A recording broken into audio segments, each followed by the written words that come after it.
Welcome back to my stand-up channel. A final pastrami on rye before it's time to say goodbye. After getting a stage 4 metastatic colon cancer diagnosis, this 92-year-old immediately began planning to do his favorite things for the last time, including one more meal at the beloved Lower East Side institution Katz's Delicatessen. This pilgrimage to the Temple of Pastrami was among the handful of items on the bucket list that my father, Rabbi Israel S.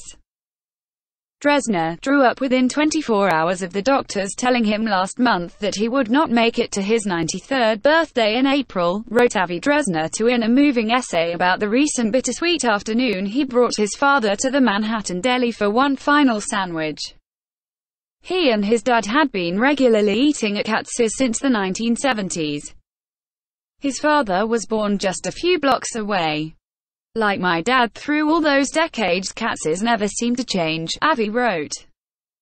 After eating his last pastrami on rye at Katz's, Avi and his sister Tamar helped their father fulfill his wish of davening one last time at Midtown's Central Synagogue. There, the rabbi surprised Dresner by honoring him in front of the congregation with a slideshow of photos of him with Dr. Martin Luther King Jr.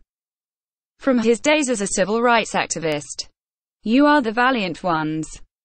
All America went to jail with you." Read the photo in one slide, from a telegram King wrote to Dresner after he was arrested in Tallahassee, Florida, during the first interfaith clergy freedom ride in 1961. "Your heroism is the nonviolent movement's witness to a world that has seen too little of the spirit and purpose of the prophets and disciples."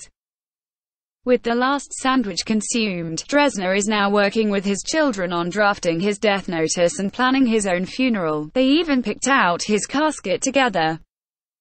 The next and final stop on his bucket list is his parents' graves, a fitting final stop, as that is where his physical journey will end, too, wrote Avi, who is now working with his sister on producing a documentary about their father and his part in the civil rights movement. Since the forward piece published last week, Avi tells the Post he's been inundated with well over 100 emails from his father's former congregants and strangers alike, all moved and inspired by his story.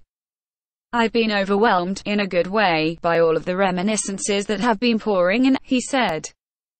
"Knowing how many people my dad inspired to carry on his social justice work, in ways big and small, blunts some of the pain over his impending loss and gives me hope for our collective future." Source: nypost.com.